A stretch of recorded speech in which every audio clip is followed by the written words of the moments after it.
नमस्ते। आज हम कुछ संतुलित आहार के बारे में जानेंगे।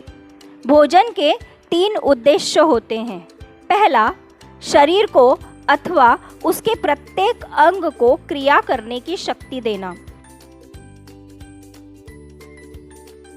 दूसरा, दैनिक क्रियाओं में ऊतकों के टूटने फूटने से नष्ट होने वाली कोशिकाओं का पुनर्निर्माण। तीसरा, शरीर को रोगों से अपनी रक्षा करने की शक्ति देना। स्वास्थ्य के लिए वही आहार उपयुक्त है जो इन तीनों उद्देश्यों को पूरा करे।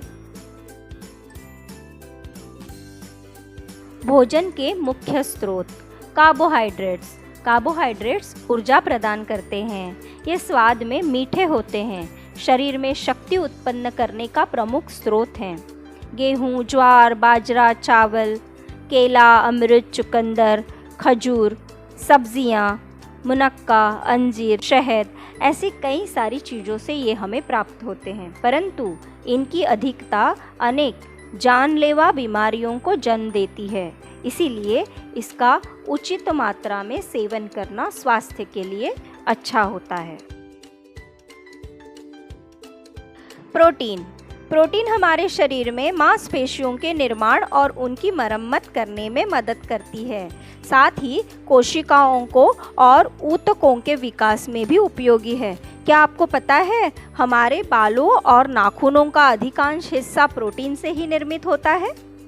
शरीर को सुचारू तरीके से काम करने के लिए जिस ऊर्जा की आवश्यकता होती है उसका भी एक बड़ा हिस्सा प्रोटीन से ही मिलता है। यही वजह है कि शरीर में प्रोटीन की कमी होने से थकान और कमज़ोरी महसूस होने लगती है। इसीलिए प्रोटीन से भरपूर खाद्य पदार्थों का उचित मात्रा में सेवन करें। प्रोटीन के शाकाहारी स्रोत। चना, मटर, मूंग, मसूर, राजमा, सोयाबीन, दाल, ड्राई फ्रूट्स, मूंगफली, ये सारे प्रोटीन के बहुत ही अच्छे स्रोत हैं। इसमें सोयाबीन और मूंगफली में बहुत अच्छी क्वालिटी का प्रोटीन होता है। मांसाहारी स्रोत। मछली, चिकन, अंडा, मीट, ये मांसाहारी स्रोत हुए। पर अगर हम इसे ज़्यादा मात्रा में खाएं तो हमें इससे हानि भी हो सकती है। हृदय रोग, कब्ज, किडनी की समस्याएं, ऐसी कई सारी समस्याओं से हमें परेशान होना पड़ सकता है। वसा। वसा आवश्यक फैटी एसिड प्रदान करता है। शरीर में वसा का उपयोग ईंधन के रूप में किया जाता है। वसा कई सारे विटामिन्स को अवशोषित करने और रक्त में उनके परिसंचरण में मदद करता है। जैसे अच्छी दृष्टि के लिए हमें विटामिन ए, हड्डियों के स्वास्थ्य के लिए विटामिन डी, त्वचा के स्वास्थ्य के लिए विटामिन ई और घाव भरने के लिए विटामिन के की ज़रूरत होती है। और ये सारे अवशोषित करने में वसा हमारी मदद करता है। बढ़ते बच्चों के लिए वसा भी एक ऊर्जा का स्रोत है। वसा मस्तिष्क के विकास, त्वचा के स्वास्थ्य, प्रतिरक्षा और पाचन में मदद करता है। आपको पता है स्वास्थ्यप्रद वसा हमें कहाँ से मिलता है? स्वास्थ्यप्रद वसा हमें मेवे, बीज, नारियल तेल, जैतून तेल, टोफू, वीगन पनीर, मूंगफली, मक्का, सोयाबीन आदि से मिलता है। और जो फैट हमारे लिए सही नहीं है, ऐसा ट्रांस फैट हमें biscuit, candy, noodles, junk foods के सेवन से मिलता है और इससे हमें मोटापा आ सकता है। मोटापा कई बीमारियों का स्रोत है, इसीलिए पूरी तरह से परहेज करना ही हमारे लिए बेहतर है। विटामिन्स। अच्छी सेहत और तेज दिमाग के लिए हमें विटामिन्स की ज़रूरत होती है। प्राकृतिक खाद्य पदार्थ यानी ताज़े फल और सब्जियों में ये पाया जाता है। विटामिन्स अलग अलग रंग के सब्जियां और फल अलग अलग विटामिन्स को दर्शाता है। तो अगर हमें सेहतमंद रहना है, हमारी रोग प्रतिकारक शक्ति को मजबूत रखना है, तो हमें विटामिन्स यानी हरी सब्जियां और फलों का सेवन करना बहुत ज़रूरी है। सीजनल फ्रूट्स और सब्जियों का हमेशा सेवन करें, जिससे हमारी रोग प्रतिकारक शक्ति बनी रहे और हम बीमारियों से दूर रहें। खनिज लवण, मिनरल्स। मिनरल्स ज़रूरी तत्व है। शरीर को सुचारू रूप से काम करने के लिए मिनरल्स की ज़रूरत होती है। संतुलित आहार और पोषक तत्वों से इनकी कमी पूरी हो जाती है। मिनरल्स का काम हड्डियों को मजबूत करना, मांसपेशियों को दुरुस्त रखना, हार्मोन्स को अपने काम में मदद करना, शरीर में एसिड का संतुलन बनाना, ये सारे काम मिनरल्स की मदद से होते हैं। तो हमारी हड्डियों को, दांतों को मजबूत रखने के लिए, हमारे मांसपेशियों को तंदुरुस्त रखने के लिए, हृदय गति को सही रखने के लिए हमें मिनरल्स का सेवन उचित मात्रा में करना चाहिए। आहारी रेशे, फूड फाइबर। फाइबर एक तरह का कार्बोहाइड्रेट होता है जिसमें पोषण तो काफ़ी कम होता है, लेकिन पाचन संबंधी प्रक्रियाओं को संचालित करने में ये काफ़ी मदद करता है। किन में पाया जाता है ये फाइबर?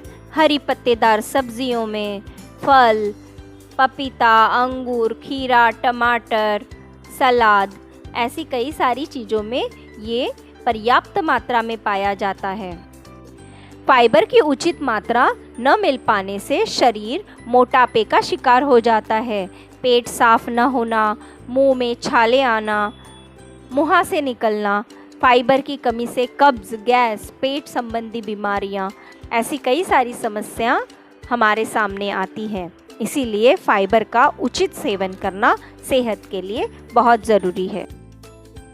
जल। जैसे हमने भोजन के अन्य घटक देखे, वैसे ही भोजन और जल का बहुत ही घनिष्ठ संबंध है। आमतौर पर भोजन करते समय सभी लोग पानी पीते हैं, परंतु भोजन करते समय व भोजन करने के आधे या 1 घंटे तक पानी न पीना ही लाभकारी होता है। ऐसा करने से भोजन पचाने के लिए शरीर जिन रसों की निर्मित करता है वो पाचन तंत्र में मदद करते हैं और हमारा खाना पचने में ये मदद देता है। परंतु जब हम बहुत तीखा, मसालेदार, नमकीन, खट्टा इस तरह का खाना खाते हैं तो फिर हमें पानी की आवश्यकता पड़ती है। और जब हम इस तरह से पानी पीते हैं तो हमारे पाचन तंत्र में गड़बड़ी होती है। इसीलिए हमें हमेशा सादा, सात्विक और प्राकृतिक भोजन ग्रहण करना चाहिए। यह खाना चबा चबा कर खाना चाहिए ताकि हमें तुरंत प्यास न लगे, और प्यास लगने पर आवश्यक उतना पानी ज़रूर पिए। पानी का सेवन हमारे शरीर के लिए बहुत ज़रूरी होता है।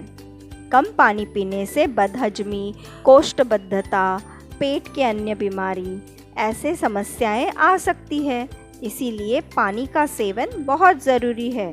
परंतु ख्याल रहे, खाना खाने के बाद तुरंत पानी ना पिए। अब आपके मन में ये सवाल आया होगा कि मुझे कितना खाना खाना चाहिए, मेरा आहार कैसा हो? तो ये जो निर्भर करता है आपके काम के स्वरूप पर। अगर आप मैदानी खिलाड़ी हैं, आप रोज़ बहुत सारी एक्सरसाइजेस करते हैं, तो आपको कार्ब्स, प्रोटीन्स और अन्य घटकों की ज़रूरत ज़्यादा होगी। पर अगर आप शतरंज या फिर कैरम ऐसे खेल खेलते हैं तो आपकी ज़रूरत अलग होगी। तो अपना आहार इस तरह से निश्चित करें जिस तरह का काम आप करते हैं। मुझे कौन से समय पर क्या खाना चाहिए? तो हमेशा हमारा जो खाना है मौसम के हिसाब से होना चाहिए। जो मौसमी फल हैं, सब्जियां हैं, उनका सेवन हमें अधिक मात्रा में करना चाहिए। ये आपको सेहतमंद रखेंगे। अनाज का चुनाव भी हम मौसम के हिसाब से कर सकते हैं। अगर सर्दियां हैं तो बाजरे का सेवन करना चाहिए, गर्मियां हैं तो नाचनी का सेवन करना चाहिए, और ज्वारी का सेवन हम 12 महीने कर सकते हैं। अगर आप गेहूं या चावल का सेवन करते हैं तो ख्याल रहे कि वो उसके फाइबर के साथ हो, यानी ब्रांड के साथ हो। चोकर सहित आटा, सफ़ेद चावल का सेवन बिल्कुल ना करें क्योंकि उसमें फाइबर की मात्रा बहुत ही कम होती है। तो आपको समझ में आया कि हमें मौसम के हिसाब से कैसे खाने को सिलेक्ट करना चाहिए। अब आप मुझे कहेंगे कि आपने तो कहा पानी बिल्कुल नहीं पीना चाहिए खाने के दौरान। तो ऐसा नहीं है कि हमें पानी पीना ही नहीं चाहिए, पानी पीना चाहिए ज़रूर, पर वो एकदम घुट घुट, सिप सिप, जितनी ज़रूरत उतना ही पानी पीना चाहिए। बहुत ज़्यादा पानी हमारे डाइजेस्टिव सिस्टम को बिगाड़ देता है। तो अब आपको समझ में आया क्या होता है संतुलित आहार। हमारे भारतीय वैज्ञानिक डॉक्टर खादरवली जी ने 5 मिलेट्स खाने को कहा है। क्या है ये 5 millets? Kodo, little, barnyard, brown top, foxtail, ये मिलेट्स खाने को कहा है। ये अनाज खाने से हम सेहतमंद रह सकते हैं, क्योंकि इसमें फाइबर की मात्रा 12% तक होती है। तो अगर संतुलित आहार खाना है तो हमें मौसमी फल, सब्जियां, सालद का भरपूर प्रयोग करना चाहिए। तो यही है स्वस्थ और सेहतमंद जीवन का मूल मंत्र। धन्यवाद।